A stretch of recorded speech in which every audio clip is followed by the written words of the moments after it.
don't necessarily retain is, and what happens is I find is as finals get closer, they start watching the recordings that there. So but I'm going to go ahead and record these lectures as we go along. First one was mentioning Scilabs earlier. I just found an article. I haven't read it yet, but it compares Octave to Scilabs there. So I'm downloading Scilabs now to play with it there. It looks like from the first read of the article, Scilabs is a little bit more powerful than Octave, but uses a different syntax. So they're not as compatible as that there. But I haven't used Scilabs, so I can't say that there. But one of the big differences is that right here is that Scilabs includes a graphical simulation environment that's like Simulink right there.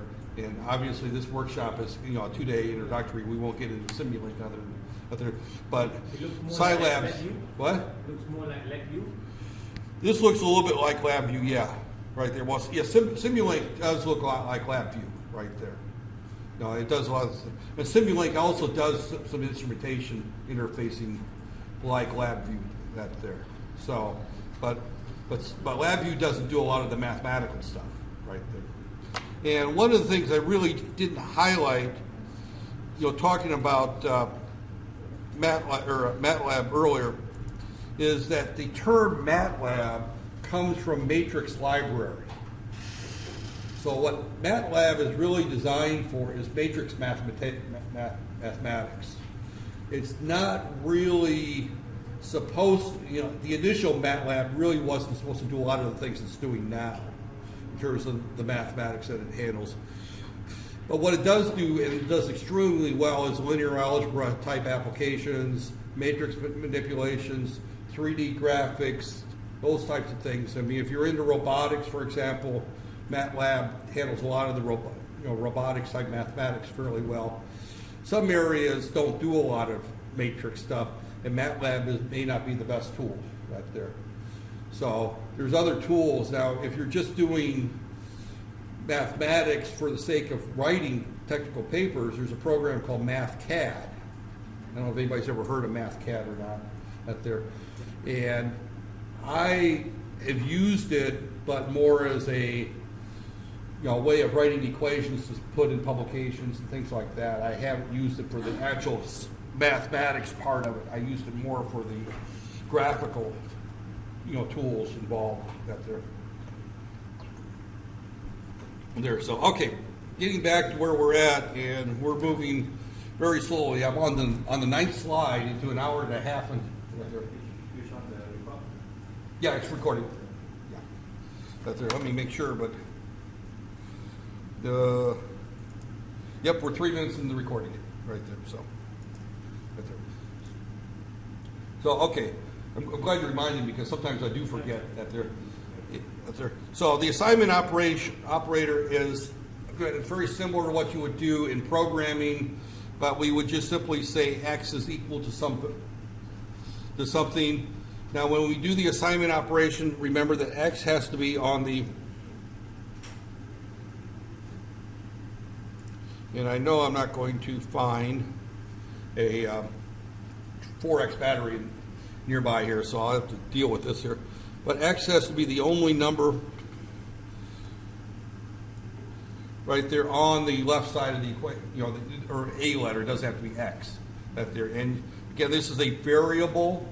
This is a variable that is going to be placed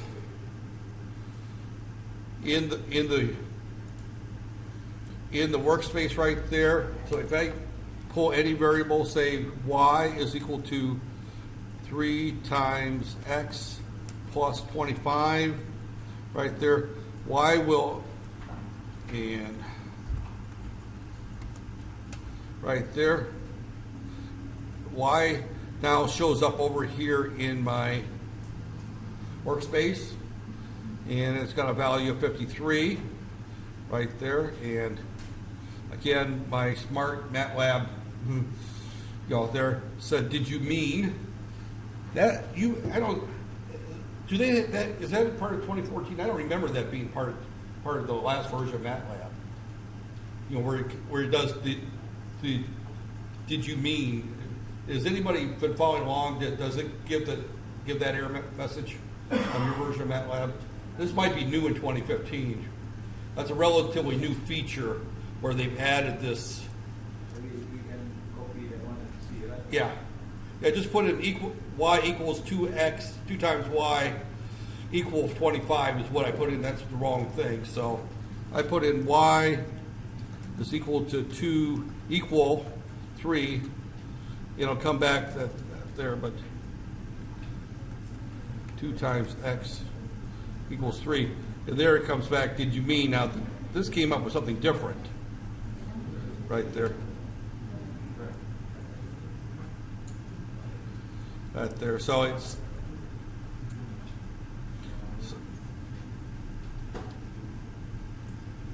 yeah, this is the one that came back with right there.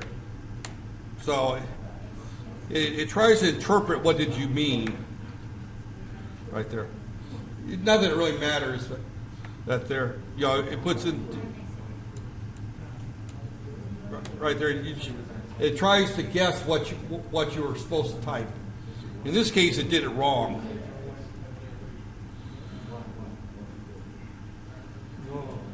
Yeah.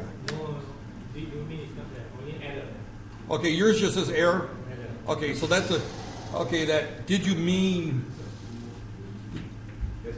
Okay, so that did you mean was something they added in 2015?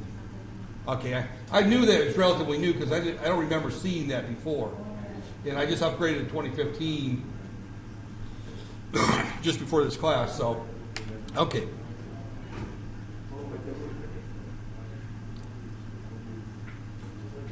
All right, getting back to.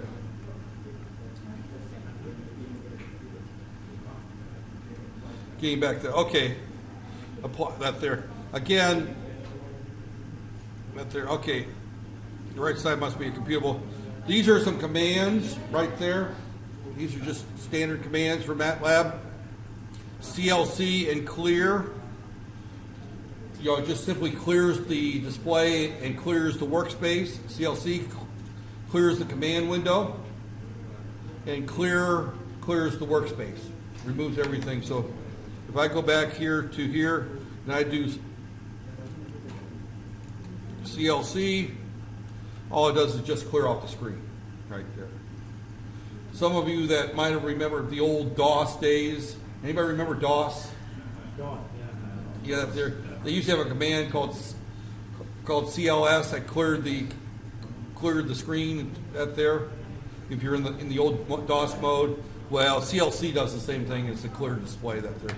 And then I could do clear, and I could say X, and it just takes the X out of the workspace. Here's my workspace.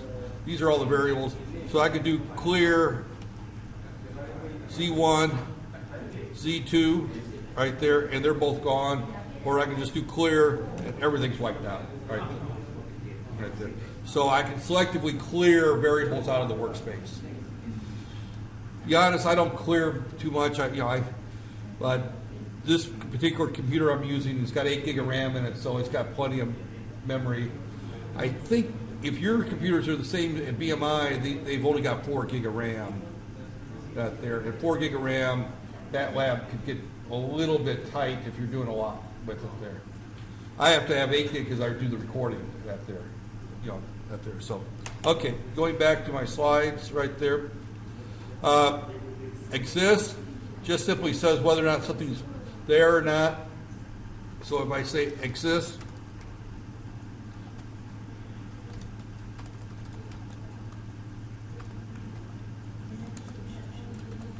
it comes back with 0. But if I say x is equal to 5, now x is there on my left side right there. You see x is now in the workspace. So if I say exists x, it comes back with 1 right there. Now this exists looks like a really dumb thing right now, but when we start writing scripts, it comes in handy because it tells whether or not a variable's been defined already. That there. So it's one of those things that there, and we will quite often we'll be opening files, and if the file doesn't open, the file variable won't exist. So if it does, if exists equals 0, that function that there, then it will do something that there. So for example, if, and I don't know if I got the syntax of this right, x right there, y equals 1, else y equals 2, right there, and illegal. Well, I can just remove the else that there. Right there. And it's expecting me to put right there. Not the right syntax. I don't use it unless I'm in a script mode, so that's why that exists thing it's not very usable as it is right there. I don't know why this author puts it right here. And quit does the obvious thing there. And by the way, quit and exit do the same thing right there. So who and whose right there. Who is list of current values. Whose lists the current values and their size and if they have any imaginary parts right there. So again, these are again more usable. Look to see what's listed there. So I can do a who, and it says your variables are, we've got 2 variables in the memory, and I can do a whose, and it can say that there's 2 variables in memory. One is answer, its size is 1 by 1, it means it's a single variable. It uses 8 bytes as a type double. I said 4 bytes earlier, I was wrong, it's 8 bytes for double in Matlab, right there. And x is also a 1 right there. And if I say x is equal to, go back to my 0 colon 0.1 colon 2 times pi, close bracket, right there. And I did a whose. Now it will come back and say x is a 1 times 63 array, right there. So, right there. So it's just simply a way of seeing what memory or space you're using. Students probably won't use it for very much. Those commands, you probably won't use them for very much, but they exist right there. So, colon separates parts. And this is just more using the desktop. That there again, all they're saying is the colon right here. I use the colon here to separate, the starting value from the increment value from the final value. Now, later on, we could say that y is equal to, and I can say 1, 2, 3, colon 4, 5, 6, and we'll 7, 8, 9, close bracket, and all right, that shouldn't. That's supposed to be a semicolon. Oh, okay. The colon separate. I guess the colon doesn't do anything there with the array. It's a semicolon. That there. Let me go back to the slides and see what it says here. Colon generates an array having. Okay, there.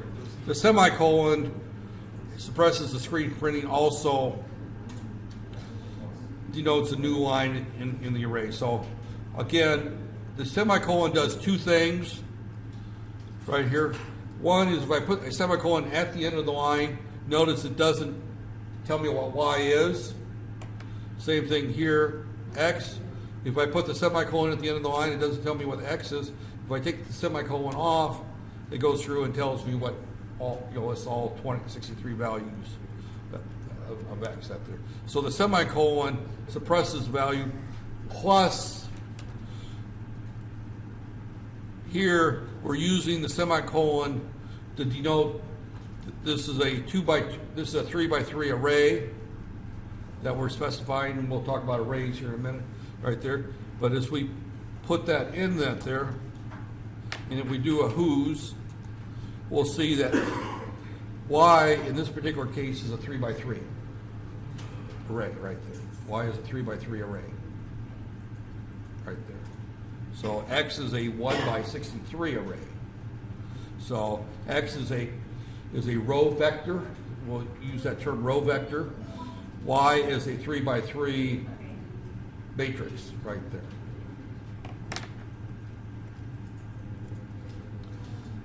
A couple others right there.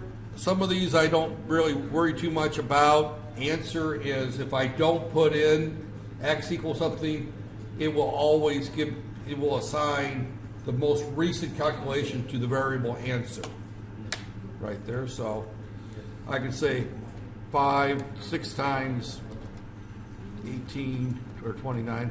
I'm saying something and my fingers are typing something else right there. So, but that just produced that.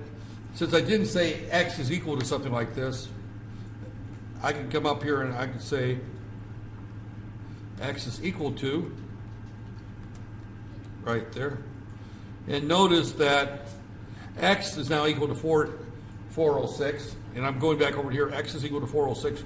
Answer still contains the value 232. Because I told it to put the answer in X, it didn't bother putting it in the answer. So ANS is the result of the last calculation that you did not assign a value to, right there. And again, we're getting a little picky on how some of the details, but these things actually will make a difference as you're going through and using it as a calculator, and say, oh, I need that last value. Where is it? Right there. So, for example, if I want to say, I check all my bank accounts, and I'm just going to make up some numbers here, but 30,000 plus 40,000 plus 90,000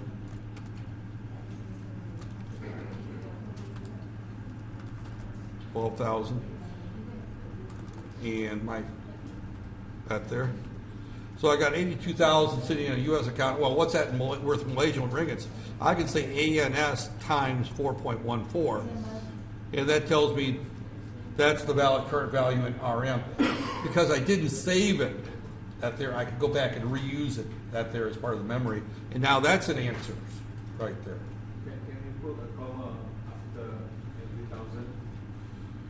I don't know if like this, 3,000, 30,000 right there.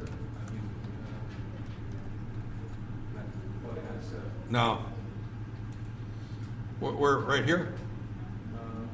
Can you give the answers with a comma for every 1,000? Oh, that's a formatting issue. We'll get to that later. That there. To be honest with you, yes, you can. I don't remember how to do it. So before I tell you how to do it, I want to get to the slide to remind me that there, because it's different than in Excel or other spreadsheets. But there is a way of formatting that there. Well, yeah, I understand what you're saying that there, and you can put a dollar figure in those types of things. Yeah, it could do those things right there. But honestly, I don't use it for that. I don't do that very often using that, but I know it can be done, so I will make sure I know how to do that there. So again, EPS specifies the accuracy of a floating point precision. I don't use that, but I can see where right there. I don't think it gives an example on how to do that. But EPS.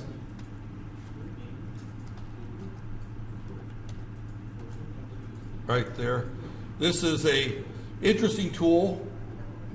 Is that anytime you've got a question about something, is you can type the word help and space the command afterwards, and it will tell you that there. So if replace expressions of the form EPS times absolute that there, and it can, spacing of a floating point number is a positive distance between absolute value and the next integer at there. It may either be a floating point for all x is equal to right there. And I read this, and quite honestly, I will be real blunt in saying I'm not sure what it does. That there, that EPS gives all kinds of interesting things that there, and it just simply says that there, but there in reference at there. So as I look at this book, it says specifies the accuracy of floating point precision. And I don't, when I look at the help, I don't see that there. I have never used the EPS command, so that there. I and J, I used that earlier.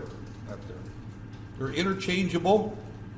The reason is that if you're a mathematician, you tend to use the letter I. If you're an electrical engineer, I stands for current, so it doesn't stand for imaginary.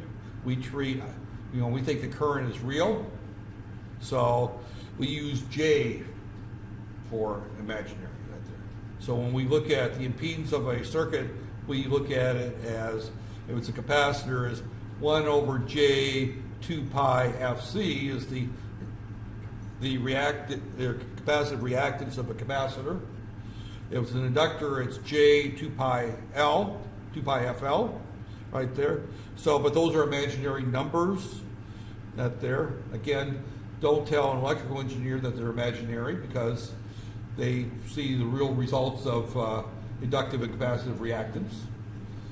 Just like if you specify a location with its XY coordinates and you represent it as an imaginary, a complex number, it's not really imaginary, but we treat them as an imaginary number. We call them imaginary numbers.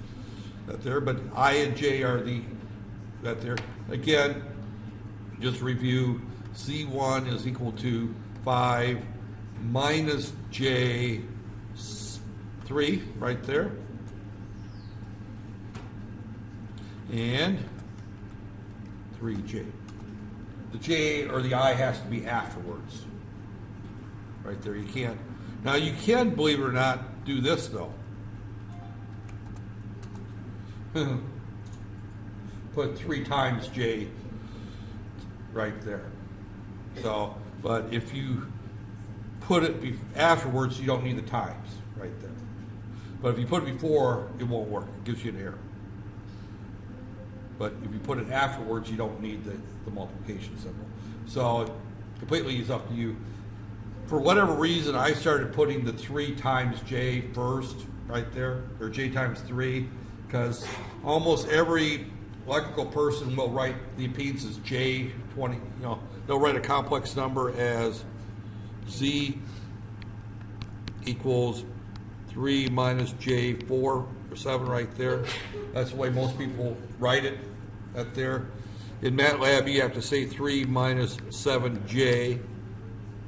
That there, or you have to say 3 minus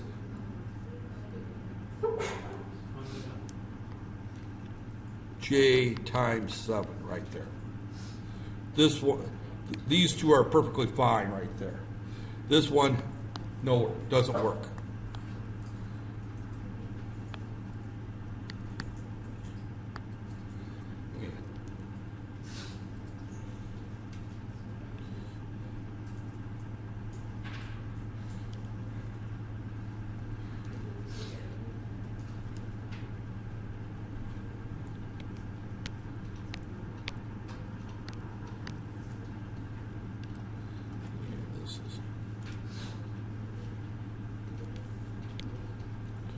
Oh, well.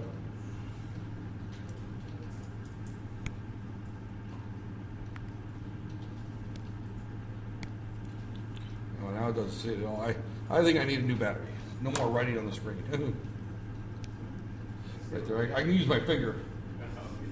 Right there. I can use my finger, but,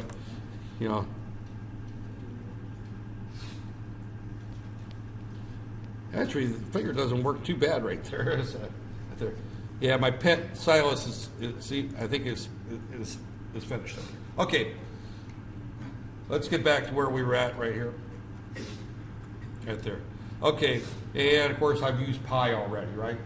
Right there. So again, this just simply shows examples. I've done enough examples right here. Again, this is showing where I did the J times, it uses I. Be careful here because this will do the divide by first, right there. So is this 7 divided by 2 or 3.5 I, or is this 7 over 2I? Right there. So you got different results right there.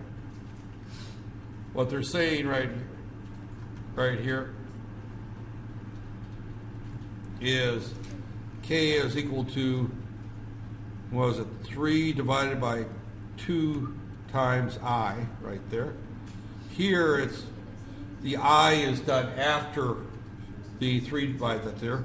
Or is it k is equal to 3 divided by 2I, right there? Or is it k is equal to 3 divided by 2 times I, right there? Right there. So the first one gives us that there. So what we're seeing here is that if we do the 3 divided by 2 times I, it does the division first and multiplies that by I, and I end up with plus 1.5 J or plus 1.5 right there. We end up with a positive imaginary number. If I do it as k is equal to 3 divided by 2I, that's treating the 2I as a single number right there, because I don't have a multiplication symbol in there, so that I becomes the highest priority. That there. That's going to give us that there, and 1 over I is negative I. That there. So that's going to give me negative 1.5 J, or I, right there. Or if I go the other route and I put the parentheses on that there, that does the multiplication first, 2 times I first, then divides that by 3, and that's going to give me the same as the previous one, the 2I. So I can end up with 2 different results depending on how I write this right there. So again, I did 3 divided by 2, you did 7 right there. But the first one, we'll do the 3.5 first and then multiply by I. That gives us plus 3.5.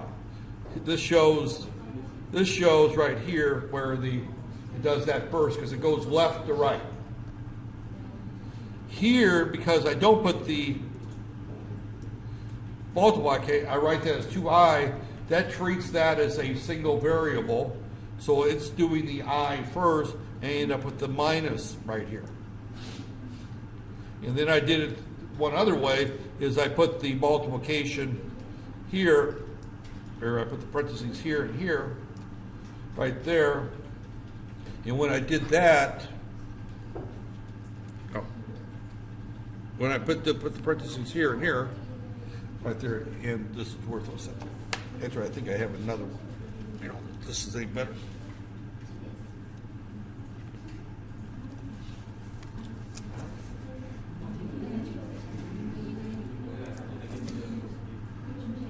Yeah, that's no better, because this one's got rubber, it sticks.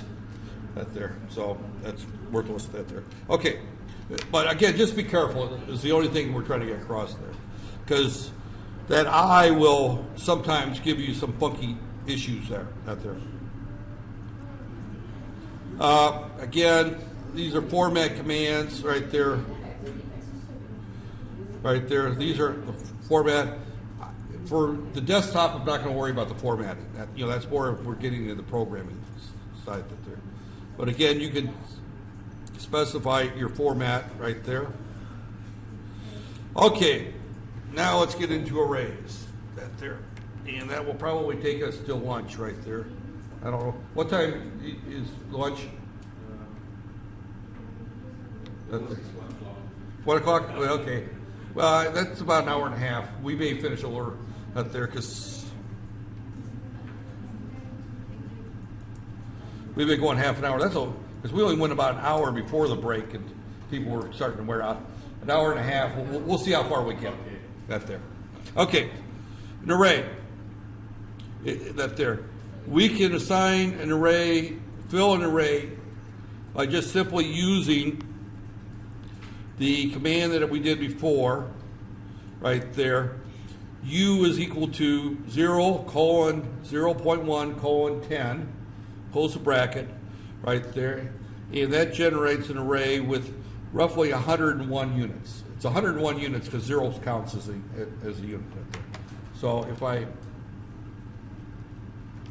right there, x is equal to bracket 0, 0.1, 10, close our bracket, semicolon, right there.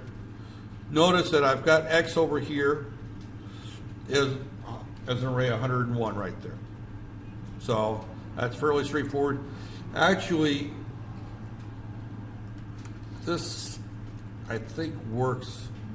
This works in right there. Yeah, the brackets are not required right there.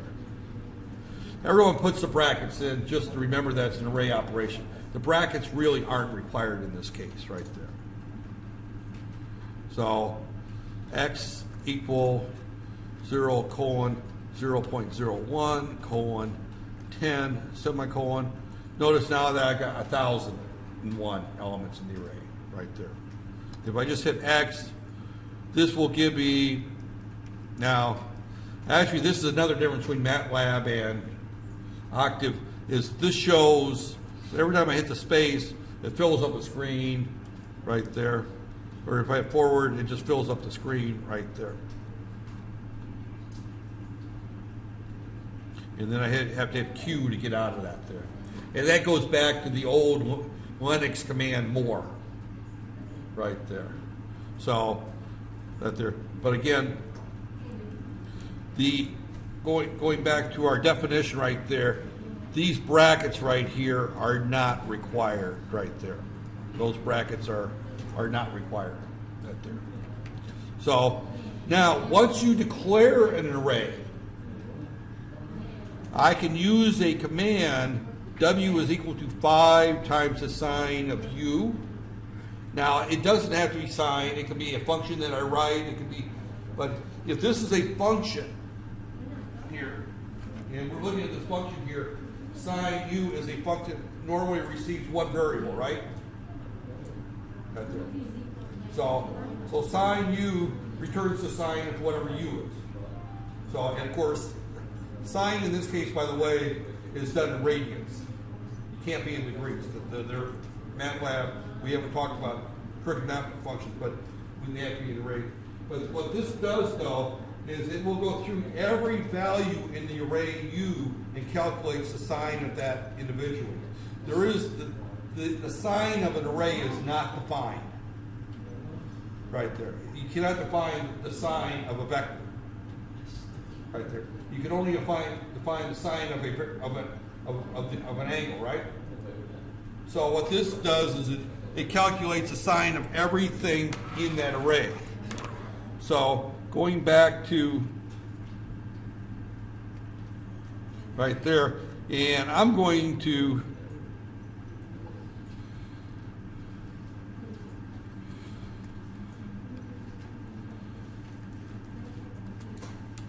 right here. We've got, I only put 21 values in this right here, right there. So, and if I do y is equal to the sign of x right there, two things are going to happen here. That there is x, y before was a 1 by 629 array. Y double 1 by 629. That was the last time I calculated the y. Now x has got 21 values in it. So y will now go from 1 times 629 to 1 times 21. Right there. So notice that x and y are exactly the same size now. It changes the size of that there. But it also calculates the sign of each value of x right there. Right there. So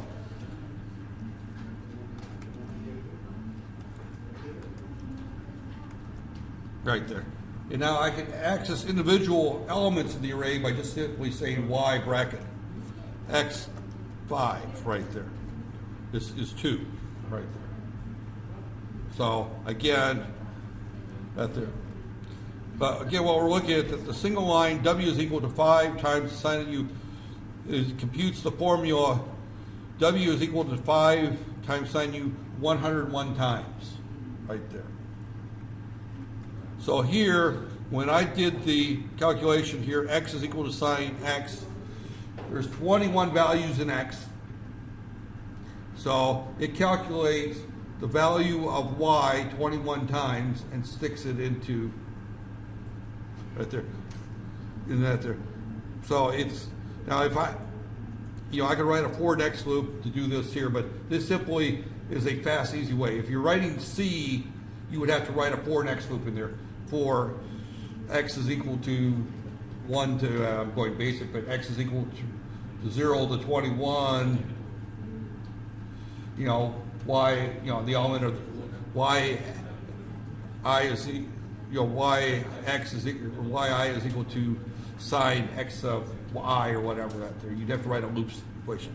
This does it automatically right there. So, right there. So again, that's how we set up the array.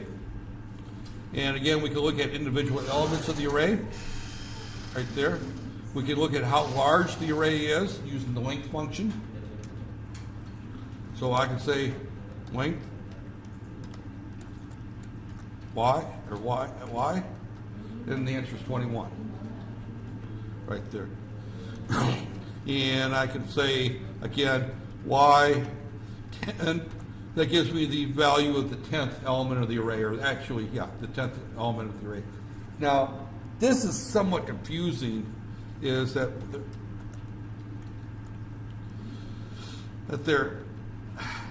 don't ask me why MATLAB does this. This is one of these little gotchas for people that come from the programming world, especially C to MATLAB, is that C starts all arrays at 0 and goes up. MATLAB starts all their arrays at 1 and goes up. And that's one of those things that will confuse, especially right now ICO has a course where you teach C first, then you follow it with MATLAB, all in the same course. So you teach C for 7-8 weeks or whatever, and then you're going to grab another 5-6 weeks of MATLAB at the end of it right there. And if you're ever teaching that course, students really struggle with this array difference. It looks like a simple difference that somebody who's been around can pick it up, but it's a very confusing difference that there is, that C arrays start with 0 and go up to the number of elements -1. Here I can have a Y 21 right there. That's defined right there. So Y0 is going to be my starting value right there. I mean Y1. Y1 is my starting value, it's 0 right there. So again, this particular book doesn't mention it, but he's also coming from the fact that he's teaching MATLAB, and he's assuming that he's not dealing with someone who's had a programming language.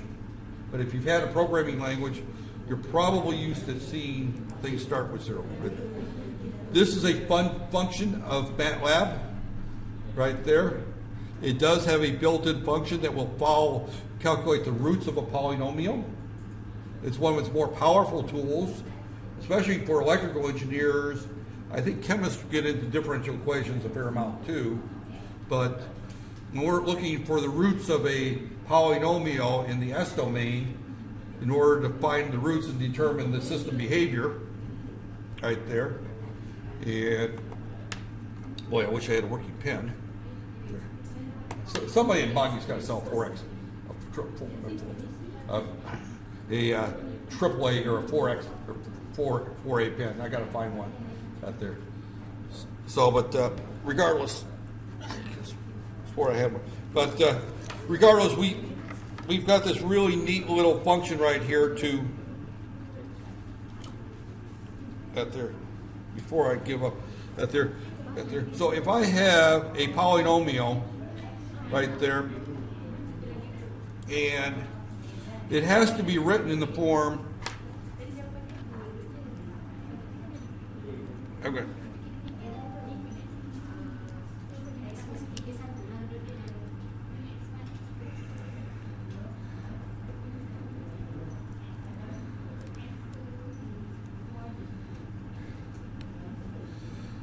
it's got to be written in the form y is equal to 3x squared plus 4x plus 5 right there.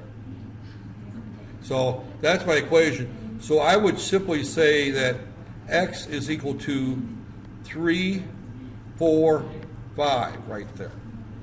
That's how I would do that there. And then I would find the roots out. Remember 3, 4, 5, okay? Out there. It doesn't really matter if I put this in right. So x is equal to bracket 3, 4, 5 right there. Out there. And I can say roots x right there. And that gives me my 2 roots of that there. So instead of going through the quadratic equation, that there. Now, that's not real impressive for a quadratic, because quadratics, we've got the quadratic formula, right? We can plug that in there. Well, let's say I have a 7th order equation. Now, 7th order equations are pretty messy. To find the roots of a 7th order equation, I don't think we teach that, do we? I've never taught that. That there. But let's say I've got an equation that there, that's y is equal to, and I'm just going to say 6x to the 6th plus 5x to the 5th plus 4x to the 4th plus 3x cubed plus 2x squared plus x plus 25 right there. So I've got 6 roots to this equation, right? So 6, 5, 4, 3, 2, and the last one's 25, right? So I can say x is equal to 6, 5, 4, 3, 2, 1, 25, right? Roots x. And there's my 6 roots. 1, 2, 3, and you'll note that these happen to be 3 pairs of complex conjugates right there. So, right there. And I can tell you right now, if this was a feedback control system with 6 roots, which you can have, that I can look at it real quick and I can see that 2 of the roots are on the right-hand side of the plane, right there, so the system's unstable, right there. So this is a very powerful tool, because when we look at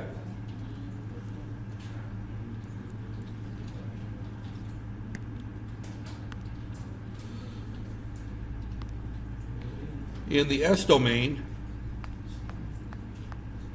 right there, where our roots have to apply, if I have 2 roots on the left side of the plane, that's going to equate to a term that's going to be e to the minus something.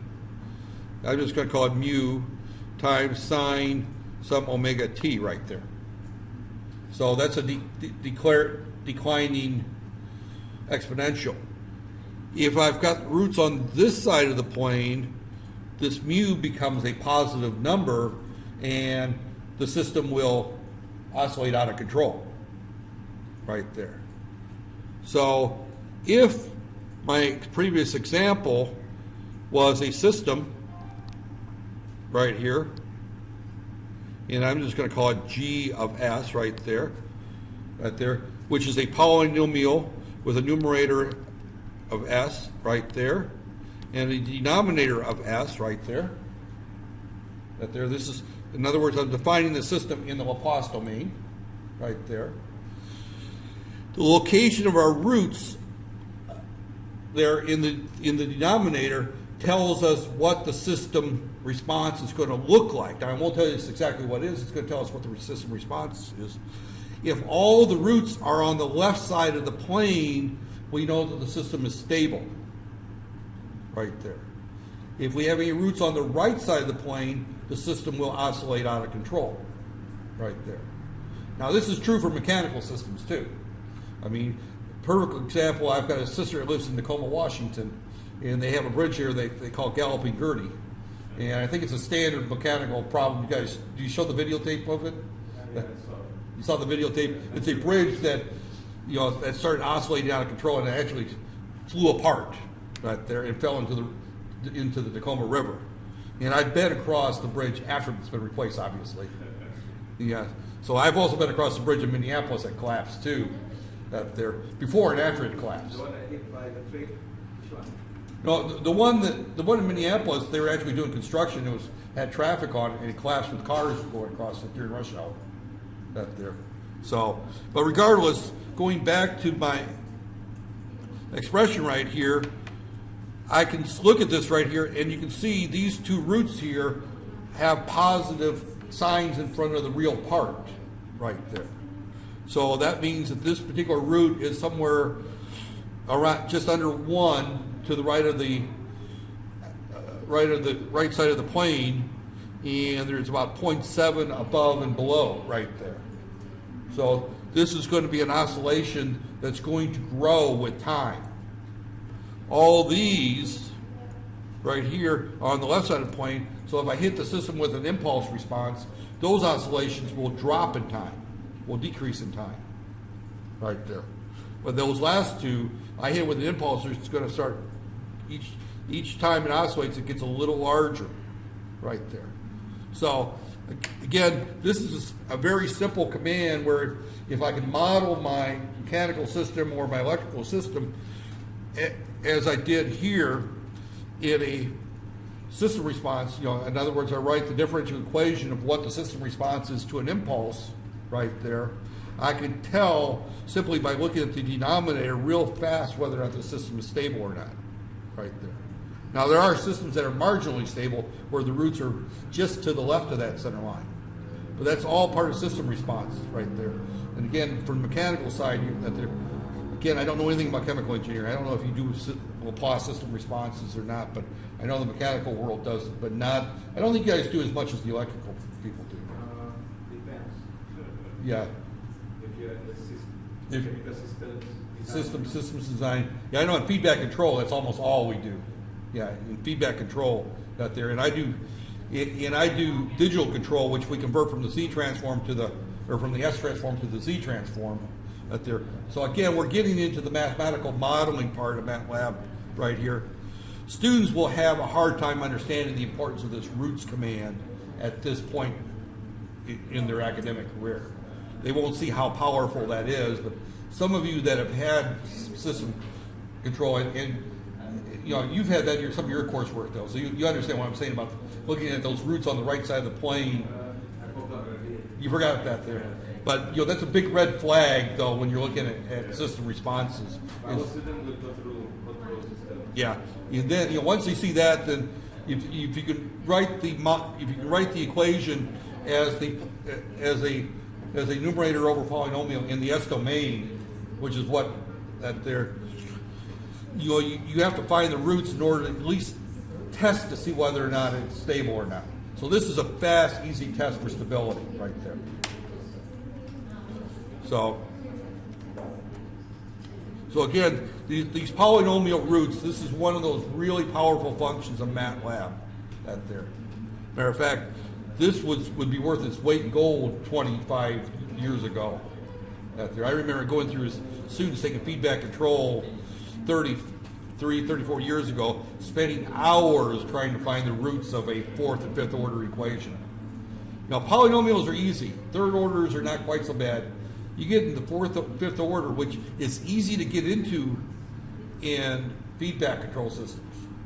So when you say polynomials, is what? Up to how many order? This would do up to third order. When you say polynomials, for us, I think it's more than because order is polynomials. Well, first order is just simply, it's the order of x. So x squared is a second order polynomial is a second order differential equation. That's probably as complex as you're going to get in a normal mechanical system. Because when you look at when I look at an electrical system right there, and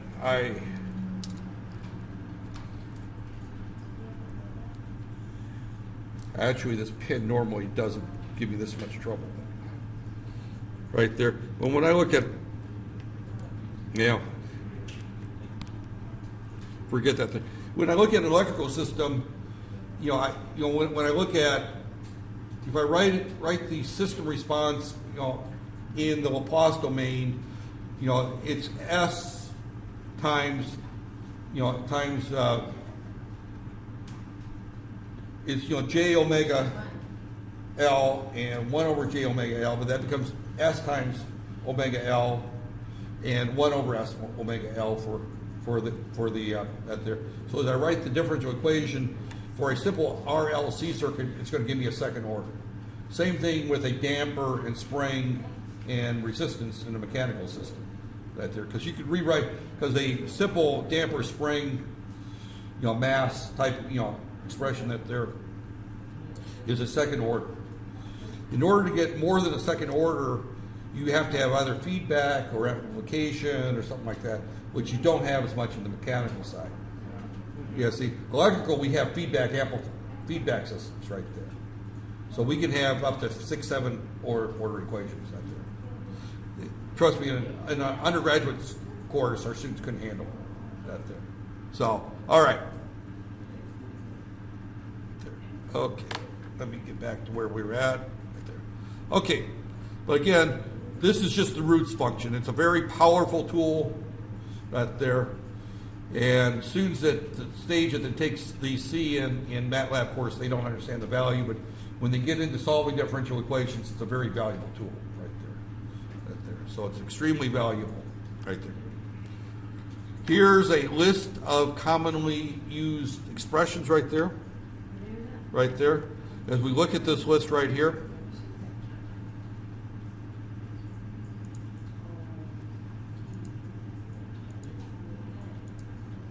right there.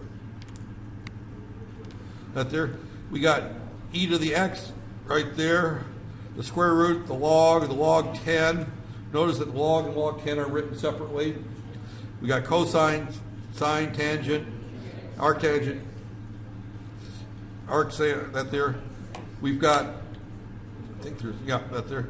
Now again, remember that our angles have to be in radian mode, so you have to write a function. I don't think there's a function built in, degree to radian. And, I wrote that function. I just call it DTR. I think that's just what I use, DTR, and I just pass that variable there. So I can use degrees, because students still think in terms of degrees. But I know the technology students definitely think in terms of degrees versus radians, but even most engineering students still think degrees. They were taught degrees since the sixth grade. 90 degrees, 180 degrees. That they don't think. I come up to a roundabout. Do I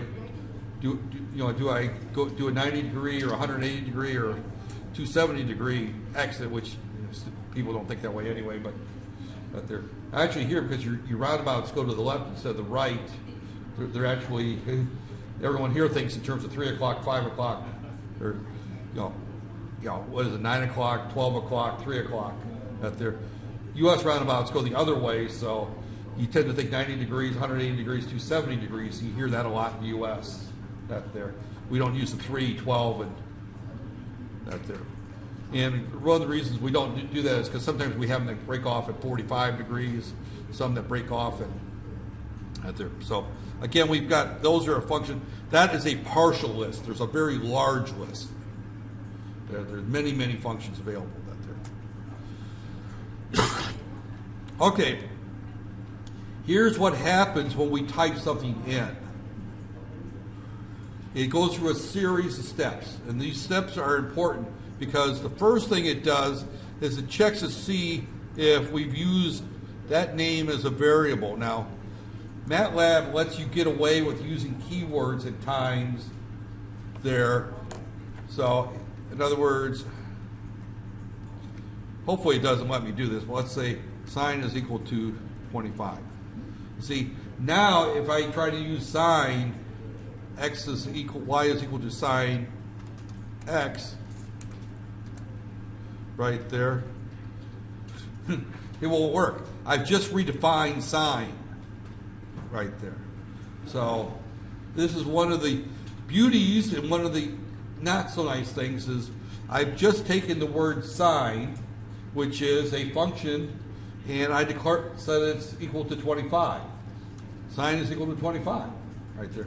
I can't say sine 2 because there is no sine 2, sine there. Now, the only thing I can do to fix this is clear x right there. Now I can go here and say sine 2. Yeah, I thought I cleared x. No, clear sine. Yeah, that's what I forgot to do, is clear sine. There, now it works. So it's just one of those things that you got to be careful of, is that you're allowed to reassign things, and you override the functions, the name. So the very first thing MATLAB does, if it sees the word problem 1, it looks to see if it's a variable, is what it's going to do. If it's not a variable, it checks to see if it's one of its own commands and executes it as if it is. Now that's an interesting feature, is that I can't write an M file and call it sine, because it's going to check for the internal function sine first, right there. So then it looks for a directory called, I'll call it sine, that there. So then it starts searching for a .m file. Now a .m file is a script file, right there. So a .m file is right there, and I'm just going to say x is equal to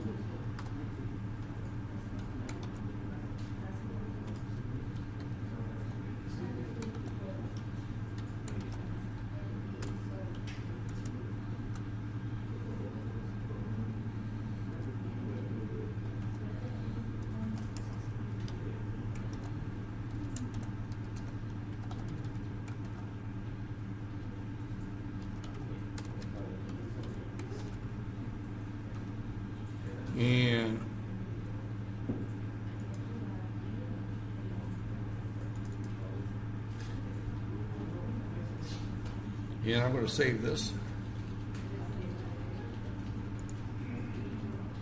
And I'm just going to call it plot XY right there. And I close that there.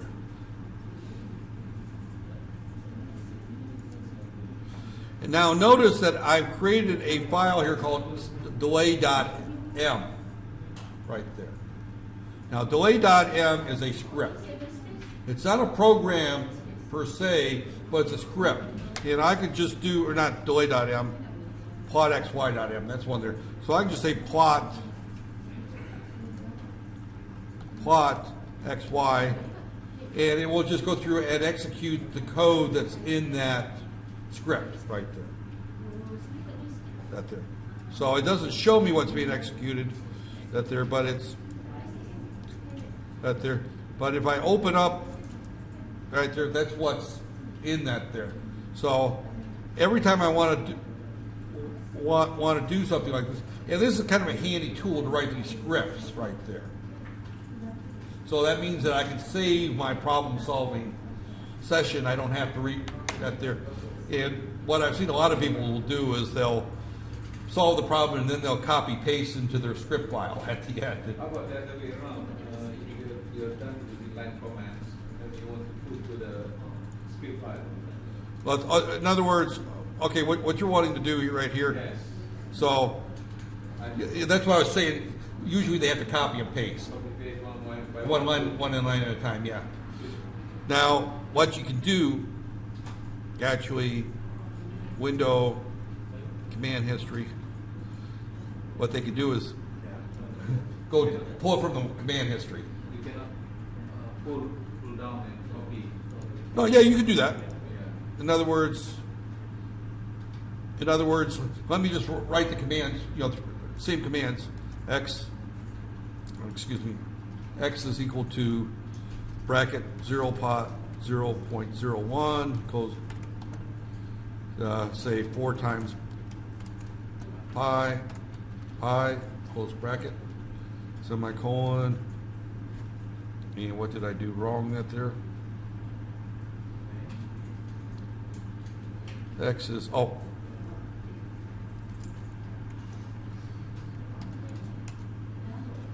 y is equal to 5 times cosine x, right? Plot xy, right there, okay? And because of my screen resolution to close this, I have to do it that way, that there. And now I can come over here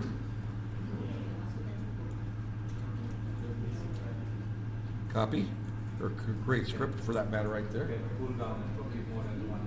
Yeah, that there. So, but you see, I can just right click this and say create script. So I don't even have copy and paste. It'll just create the script right from that there. And then I just do a save.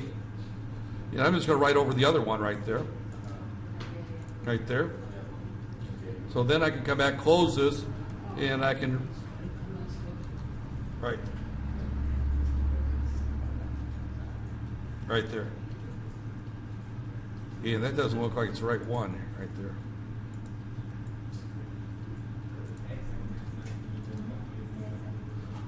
Oh, because I've got it open already, it wouldn't let me save it that there. So let me go back here and do that again.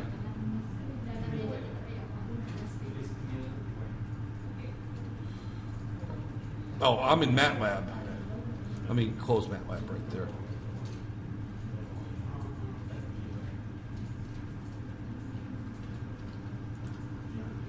So let's go back here and let's just grab this again. Create script. And let's just do a save as. I'm just going to put 2 there to give it a different name right there. Now I can close it. Evidently, I've got the script that there. And guess what? I saved it with the bad command in there. So if I have a bad command there, that there, now normally, yeah, right here.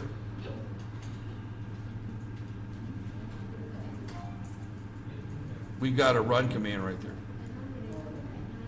Right there. So we can run the script without, right there, without going back here, or we can come back here and run our script.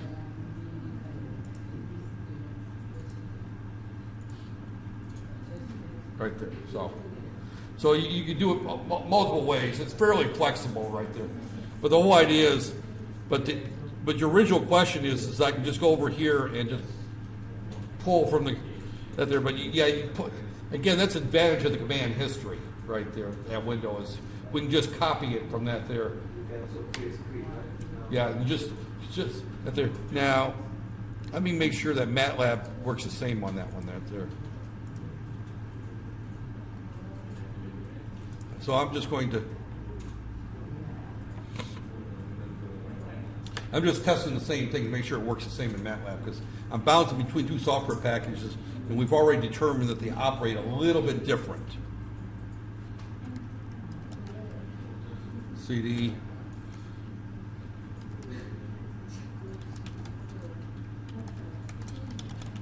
That there. Again, these are old DOS commands. Right there, CD documents. And I could do the same thing by just coming over here and just finding.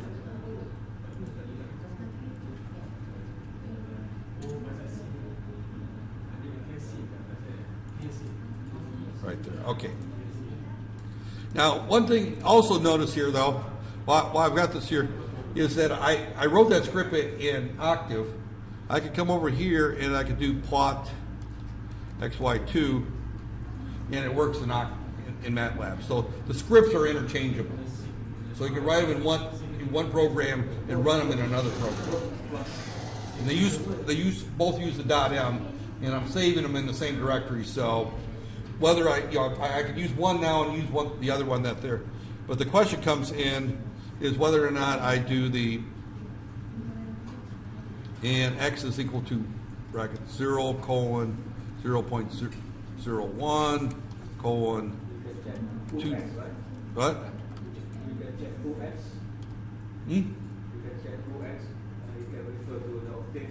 Yeah, that there. So I'm just going to write this here, and I'm going to see, because here I'm going to workspace, environment, layout, and we want to put in our command history. Dot right here. There's our command history right there. So then y is equal to 5 times sine x plot xy right there. Okay, so that works. And what I wanted to do right here is I want to grab the, and again, it's got the create script again. So it's the same thing right there. So it operates exactly the same right there. So that there. Okay. Getting back to where I was at, right here. So again, what we've got here is that there is our order, is first order, it looks for a variable name right there, variable name. Second order, it looks to see if it's contained within there. Third thing is it looks for a file, a .m file, right there.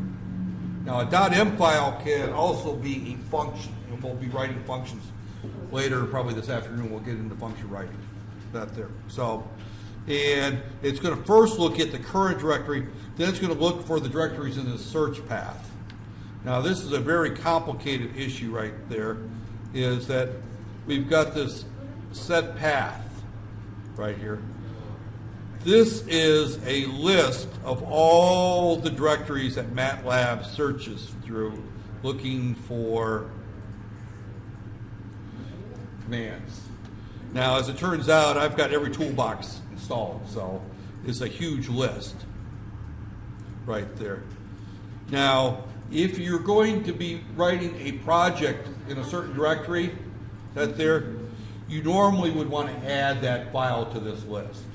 So you would just hit the add folder, and I'm just going to say select directory, and that now added the Esconda Documents Matlab to my list of search directories, and it put it on the top actually, right there. So, and I can save that there. So now I can do a CD right there, and I can still go back and run plot x2, and it still works right there. If I go back here to my environment, set path, and I remove that, and save it, close it, and now I try running it, it doesn't find it. So that setting the path is an important thing in terms of if you're going to be writing M files, that you want to make sure that you add whatever current directory you are. Now, if you're over here,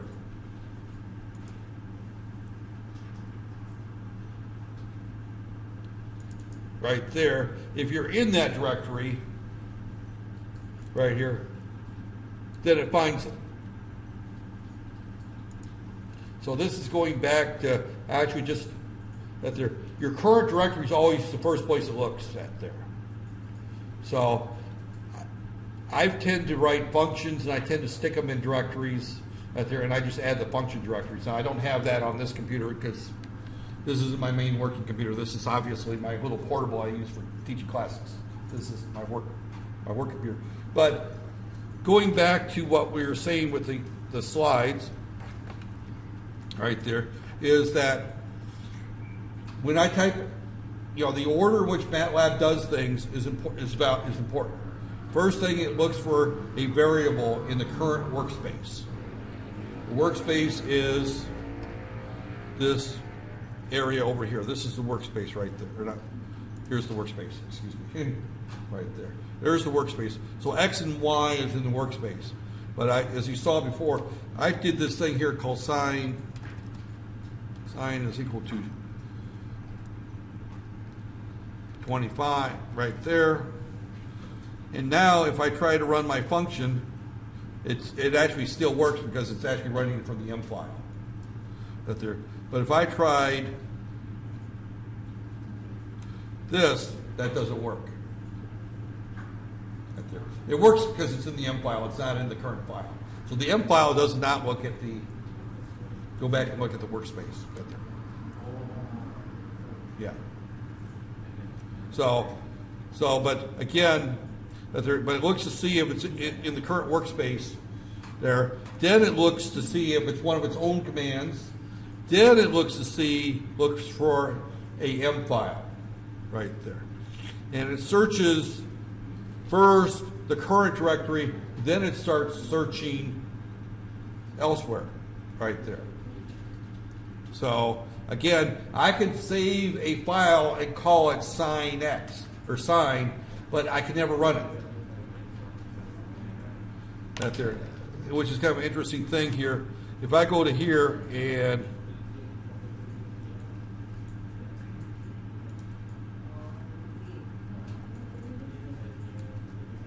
right there, I just rename that sign. If I type sign, it returns the local variable. If I clear sign, and I type sign, in this case it ran it. Oh, okay, that's interesting. Because I did put the parentheses around it. So then, if there's no parentheses, then it actually will run it right there. So evidently that will work. So if I type sign 2, that there. So evidently you can use the word sign because it differentiates by looking for the parentheses right there. I never tried naming a function sign before. There. Okay. So type 1, that there just repeats that there. That there. So okay. This set of slides, I'm just going to skip over. This is actually the command set if you wanted to do things manually. Again, you saw that I typically worked over on this directory right here. And I could come over here and I could go up a level right there.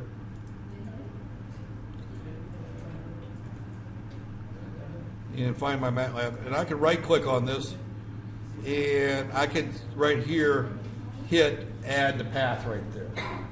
So that's the easiest way to add to a path right there. I just click to that there and that adds that to the path. So now if I look here, if I look at the path, it's going to be there. If I delete it, right there,